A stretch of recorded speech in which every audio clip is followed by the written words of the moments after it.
चलिए सीधे एक्शन में कूदते हैं। इमेजिन कीजिए, रात का घना अंधेरा है, एक सुनसान पार्क है और रमाकांत नाम का एक आदमी पागलों की तरह एक बहुत बड़ा गड्ढा खोद रहा है। वो एक लाश दफनाने की कोशिश कर रहा है, लेकिन सिचुएशन इतनी कॉमिक और डार्क है कि उसे लिटरली ये नहीं पता कि डेड बॉडी को पेट के बल दफनाते हैं या पीठ के बल। मतलब एक आम इंसान आधी रात को कब्र क्यों ही खोदेगा। बस यहीं से शुरुआत होती है इस कहानी की, जो पूरी तरह से डार्क कॉमेडी और अजीबोगरीब हरकतों से भरी हुई है। अब यहाँ सबसे बड़ा सवाल ये है कि एक मामूली सा किचन अप्लायंस, मेरा मतलब है एक अनचाहा 5,000 रुपए का टोस्टर, कैसे ब्लैकमेलिंग और मौतों के एक इतने बड़े बवंडर को जन्म दे सकता है।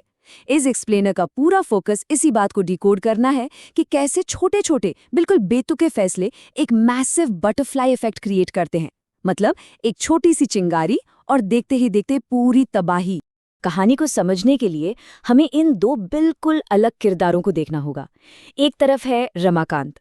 ये इंसान इतना बड़ा कंजूस है, इतना कंजूस कि वो कस्टमर केयर से सिर्फ 6 रुपए के रिफंड के लिए घंटों लड़ सकता है। और दूसरी तरफ है एमएलए आमरे, जो एक पूरी तरह से भ्रष्ट राजनेता हैं और बड़े लेवल के काले कारनामों में शामिल हैं। दूर दूर तक इन दोनों का कोई कनेक्शन नहीं है, राइट? लेकिन किस्मत इन दोनों की दुनिया को एक बहुत ही खतरनाक और अजीब तरीके से टकराने वाली है। इसी बीच एंट्री होती है शिल्पा की, जो रमाकांत की पत्नी है। शिल्पा होशियार इंडिया नाम के एक क्राइम शो की बहुत बड़ी फैन है। और मजे की बात यह है कि क्राइम शोज का ये ऑब्सेशन उसे आगे होने वाली पूरी मर्डर मिस्ट्री और तबाही के लिए पहले से ही मेंटली रेडी रखता है।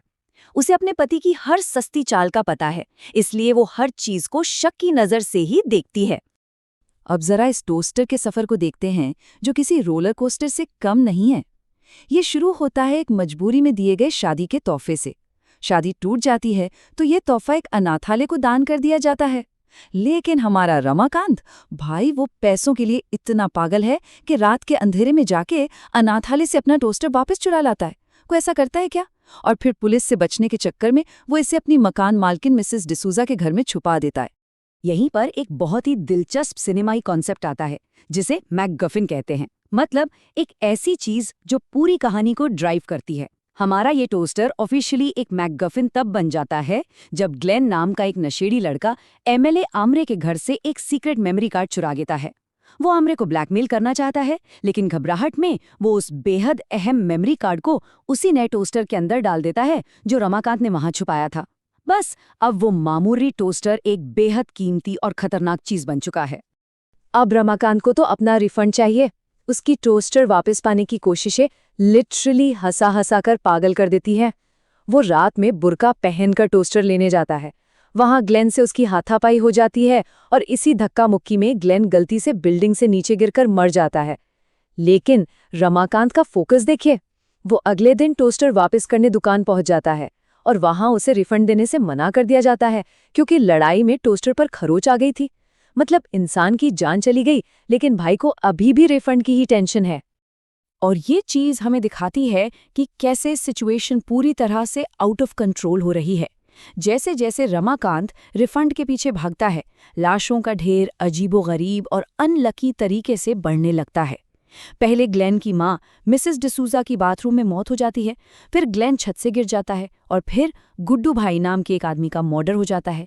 ये मौतें किसी मास्टरमाइंड के प्लान का हिस्सा नहीं है, बल्कि ये सिर्फ और सिर्फ बेतुकेपन और खराब किस्मत का नतीजा है। मामला तब और उलझ जाता है जब रूम नंबर 206 की मिसेस फेरवानी सीन में आती हैं। बाहर से एकदम संस्कारी और ट्रेडिशनल दिखने वाली ये महिला असल में एक बहुत ही शातिर ब्लैकमेलर है। उसने ग्लेन की मौत का वीडियो बना लिया था और अब वो उस वीडियो का इस्तेमाल करके रमाकांत को बेरहमी से ब्लैकमेल करती है, उसे पूरी तरह से निचोड़ लेती है और यहाँ तक कि उसे गुड्डू भाई की लाश दफनाने के लिए भी मजबूर कर देती है, जो हमें घुमा फिरा कर वापस उसी शुरुआती कब्रिस्तान वाले सीन पर ले आता है। यहाँ कहानी का पागलपन अपने पीक पर है।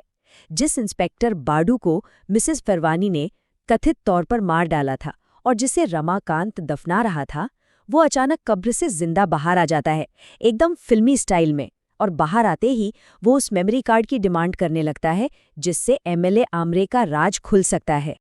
और इस पॉइंट पर एक माइंड ब्लोइंग कॉमेडी ट्विस्ट आता है, एक डबल मैकगिफिन। हमें पता चलता है कि मिसेस फेरवानी ने भी रमाकांत को ब्लैकमेल करने वाला अपना मेमोरी कार्ड उसी टोस्टर के अंदर छुपा दिया था। इमेजिन कीजिए, कहानी के दोनों सबसे बड़े और खतरनाक राज, एमएलए आमरे का सच और रमाकांत के जुर्म का सबूत, दोनों के दोनों एक सस्ते से किचन अप्लायंस के अंदर फंसे हुए हैं। टेंशन तब टूटती है जब होशियार इंडिया की फैन शिल्पा, जिसे अब तक कुछ नहीं पता था, अचानक बंदूक उठा लेती है। इसी अफरा तफरी में टोस्टर गिरता है और दोनों मेमोरी कार्ड बाहर छिटक जाते हैं। इसके बाद का सीन लिटरली किसी एक्शन मूवी जैसा है।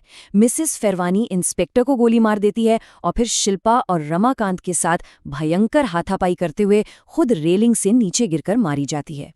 इस पूरे पागलपन की हद तो तब पार होती है जब एमएलए आमरे अपनी सिक्योरिटी के साथ अपना मेमोरी कार्ड लेने पहुंचता है, लेकिन रमाकांत यहां भी दिमाग लगाता है और आमरे को बेवकूफ बनाकर कहता है कि हैकर से बचने के लिए कार्ड को निगल लेना चाहिए।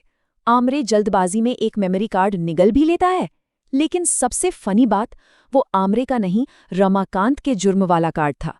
इस एक ट्रिक से रमाकांत के खिलाफ सारे सबूत हमेशा के लिए पेट में चले गए। इतनी भयंकर तबाही के बाद कहानी बिल्कुल वहीं आ जाती है जहां से शुरू हुई थी, रमाकांत की महाकंजूसी पर। उस खौफनाक रात के बाद रमाकांत अपनी एनिवर्सरी मनाने के लिए अपनी पत्नी को एक फ्री कम्युनिटी किचन यानी लंगर में ले जाता है और अपनी दुकान पर वापस आकर वो 25,000 के परफ्यूम में से ठीक 6 रुपए का परफ्यूम एक दूसरे कंजूस को बेचकर बेहद खुश होता है। इतना सब हो गया, लेकिन ये इंसान 1% भी नहीं बदला। तो आज के इस एक्सप्लेनर के अंत में एक बहुत ही गहरा सवाल खड़ा होता है। इतनी सारी मौतों, ब्लैकमेलिंग और एक 5,000 के टोस्टर से मची तबाही के बाद भी अगर एक कंजूस आदमी अपना नेचर नहीं बदल सका, तो क्या इंसानी फितरत कभी सच में बदल सकती है? ये डार्क कॉमेडी हमें हंसाती तो है ही, लेकिन साथ ही ह्यूमन नेचर की असलियत पर सोचने के लिए मजबूर कर देती है। इस सवाल पर जरूर सोचिएगा।